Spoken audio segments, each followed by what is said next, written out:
What's up, Houston, Texas? Let's go ahead and take a look at this month's upcoming auction for February. There in Harris County. Harris County, as if you're from there, I'm sure you know, is Houston, Texas. Um, let's see here. Houston, for this upcoming month, or February, I should say, is going to have 46 properties that are set for auction. Now, if you've watched my video on Harris County before, you're going to know that Harris County deals in precincts with these auctions. So they deal with it in precincts, meaning that there's 7 different precincts that are in Houston. If you're from Houston, you're familiar with the area, you probably are familiar with these precincts and their jurisdictions and the boundary lines and all that good stuff. We'll see right here it says Precinct 1, Precinct 1, Precinct 1, 1, 1, 1, 1, 1. I probably got these in order, I'm sure. Jump over to page 4 real quick. Precinct 5, 6, yep. Okay, so let's hop back to the beginning here. And I want to go through these real quick, and I maybe want to see and just mark a couple of these that maybe I want to get updates on, or a couple of these that maybe are interesting me just by looking at some quick figures real quick. I don't like that. I don't like that. I don't like that. Don't like that one. Nope. Nope. Don't like that one. Okay, don't like that one.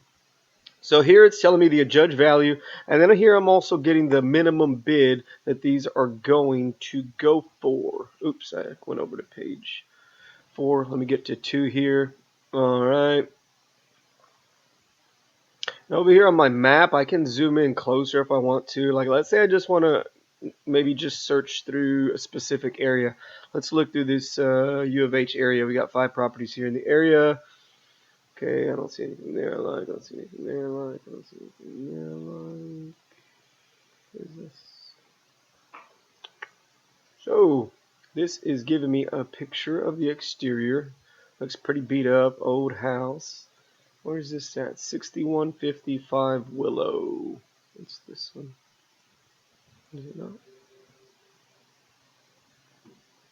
Yep, okay, here's Willow. I want to look at this in a little more detail here, okay? So here's my Harris County. Here's my account number. Here's the adjudged value. So adjudged value is pretty much just giving me what the county assesses the value of this property to be, which is $54,362. I always take these with a grain of salt. Sometimes they're right on, sometimes they're way off. But it at least gives me a starting point, right? I know at one time the county was valuing this property at $54,000. The estimated minimum bid for this is going to start at $54.46, dependent on who's there, what the property looks like, and this could go up. It's going to go up well higher than this most likely.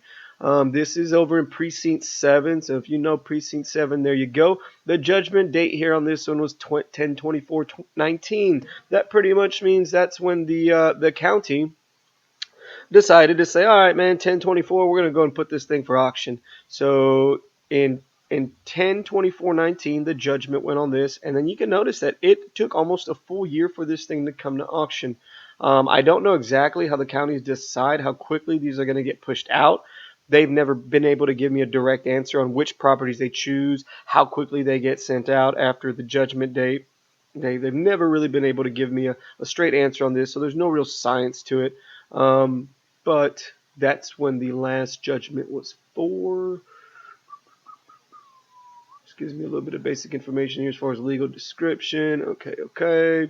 Now this tells me the sale location. It's going to be at the Bayou Event Center. If you guys have watched my video in the past, you saw me there. Now, when you watched my video, you saw I went in, and then you saw that they break that down into 7 different kind of mini auctions is what it is. So in Houston, it takes a little more game planning on your end if you're an investor in Houston, because let's say you have a property in Precinct 1. Let me go back to where I was in the beginning. Let's say you have a property in Precinct 1, right? And then you got another one in vacant land right there, just a lot. Let's say you got one in Precinct 1, and then you have another interested property in Precinct 3, and then let's say you got another one in Precinct 7. It's like, oh man, how am I going to be able to bid on all these? Well, the truth of the matter is, if you go in there just by yourself, you're not going to be able to. It's going to be almost impossible. Unless you literally, go to precinct 1, wait for your property to go there, run over to precinct 3, and see if the property's still available, and then run over to precinct 7, and then see if that one's still available. Chances are that's not going to work for you. Now, what I would recommend is if you do have multiple properties that you're interested in. Sorry, I slow down talking because I start looking at numbers here. Multiple properties that you're interested in. Now I'm looking for certain numbers here when I scroll through here from me. But if you have multiple properties that you're interested in my previous video, I instructed that, look, if you do got 3 different properties that you're interested in, I would say if you know some other investors, if you're maybe a part of an LLC, if it's a group of you guys, go register as an LLC together.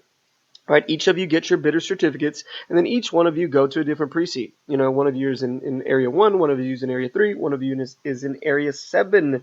You guys can communicate through walkie-talkies, through text, through whatever, and kind of, play it from there. You guys can communicate back and forth throughout the event center and say, all right, cool, mine's come up or mine's not come up yet. Where are you at with yours?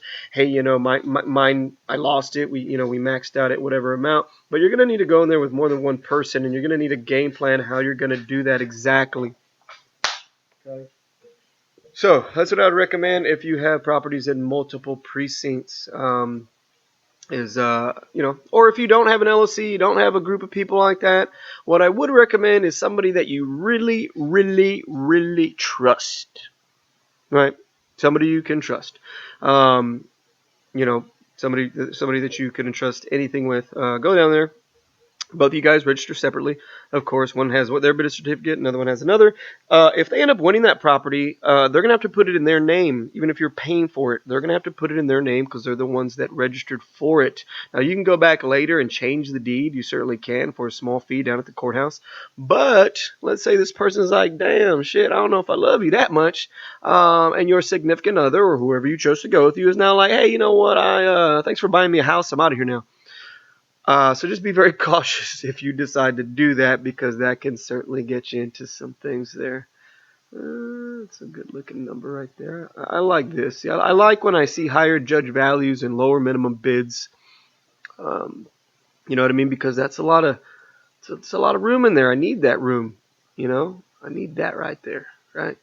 I got something valued at 36 and the minimum bids for 84. There's some wiggle room in there for me to profit. There's some room in there for me to actually build equity in some of these.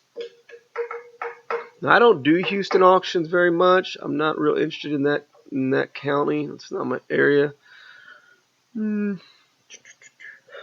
But there seems like a couple in here that are kind of interesting. From these 46, as I looked through these 5 pages, I maybe saw 3 or 4 that did look interesting to me. What I would then do, like let's say this one here, Willow, I'm going to go ahead and I'm going to sign up for some updates here. You would put your information in. They're going to, then give you updates on this.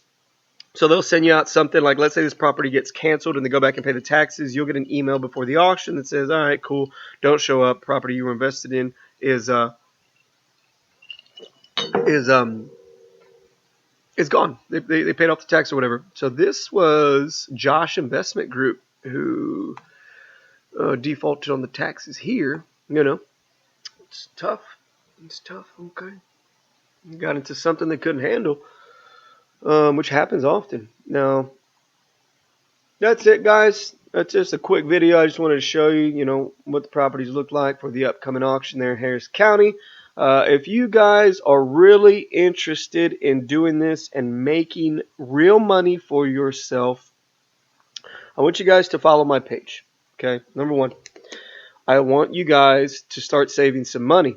Number 2, okay, you cannot play if you cannot pay. It's that simple. Okay, if you cannot, look at these. Some of these are starting at 10,000. Some of these 54,000. Some of these are lower, of course. Some of these are vacant lots. There's this one right here. This is valued at 45, opening at 62. But every auction is always going to be different. Sometimes you're going to have low buy-in. Sometimes every buy-in is just heavy, right? And minimum bid on every property is just high up. And that's not probably your auction. Hey, there's always one the next month. You go to next month's auction, and then you see, all right, there's well more properties there starting at minimum bids, which maybe I can jump in and compete with. But my first thing to you guys would be to start saving your money and start getting your credit right. Start saving your money and start getting your credit right. Because the thing is, you can purchase these properties and then you can use your credit, right, to rehab the properties, and then you get them cash flowing for you. Or you decide to maybe flip the properties, which we have to discuss in more detail, because flipping properties that you buy at tax foreclosure auctions is not something you can do from one day to the next. There's a couple more things that you have to go through before you actually officially sell that property. But you can start cash flowing it and renting it out immediately. So I always instruct folks that save your money first. Save your money first, because you got to have the money to buy here. Secondly, get your credit right, because if you have your credit right, you can use the credit to pay for the rehab. You really can. Get your credit right, save up some money. Heck, if your credit's even that good, you can just take out the money and have it ready to go for the auctions if your credit's that good. But get your finances in order. Save up some money. Okay, you really have to focus on this next coming month and year and whatever, is cutting out all the excess fat that is in your financial book.